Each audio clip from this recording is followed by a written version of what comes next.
Thank you, Mr. President. I rise today to discuss an amendment that I've just filed. But before I begin, I would like to thank Chairman Dodd for his exemplary work on this Wall Street reform bill. It is the result of months of tireless work and many hours of negotiation by Chairman Dodd and his staff. This Wall Street reform bill will vastly improve the regulatory structure currently on the books. It creates a strong consumer watchdog within the Fed, a bureau that will put consumers first, ahead of Wall Street profits. This bill also brings derivatives out of the shadows and onto exchanges so that Wall Street's bets upon bets never again threaten to bring down our entire economy. This bill accomplishes many things and brings us a long way toward robust reform. But there is one area that we need to make stronger. We need to go further in addressing the rampant problems plaguing the credit rating industry. And that is why I intend to introduce an amendment to change the way the initial credit ratings are assigned and encourage competition within the rating industry, the credit rating industry.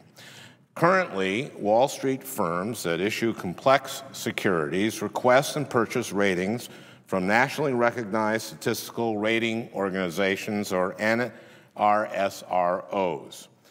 I'm sure all of you are familiar with them: Moody's, Standard & Poor's, and Fitch. What you may not know is that there are actually a handful of other credit rating agencies doing the same work. But the big three agencies have effectively shut out all others out of the market, and it's easy to see how. Now, in the current system, the issuer of the bond pays the credit rating agency.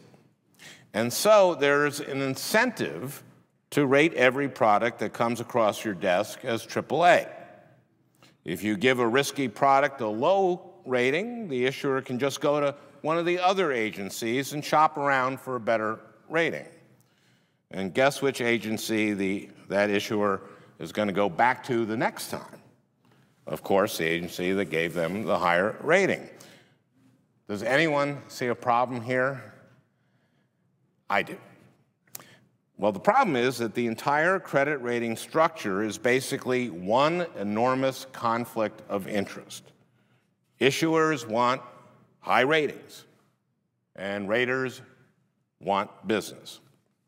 The market offers incentives for inflated ratings, not accurate ratings.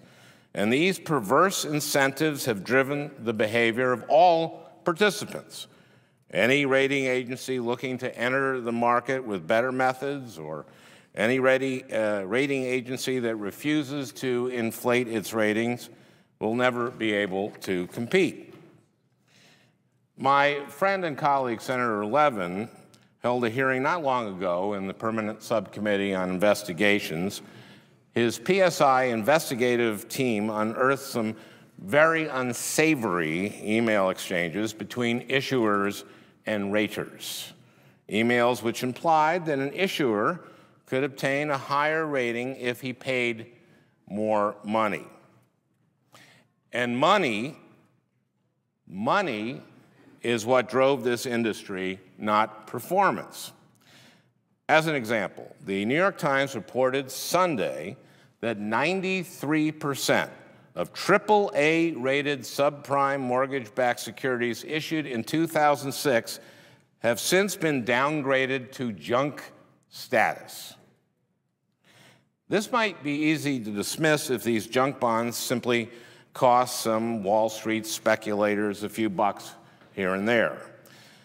But in fact, these junk securities permeated the entire market. These junk securities were in older workers' pension funds, in working people's retirement funds. These junk bonds contributed to the loss of $3.4 trillion in retirement savings during this crisis.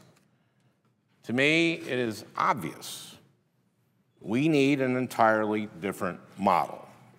My amendment, which I am introducing with Senators Schumer and Nelson, would finally encourage competition and get this, accuracy in an industry that has little of either.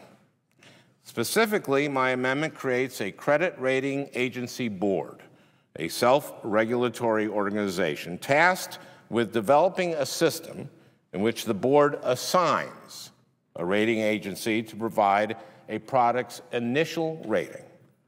Requiring an initial rating by an agency not of the issuer's choosing will put a check on the accuracy of ratings. Simple. My amendment leaves flexibility to the board to determine the assignment process, but the board will be inclined to make the process one that incentivizes accuracy because the representatives of the investor community will make up a majority of the board.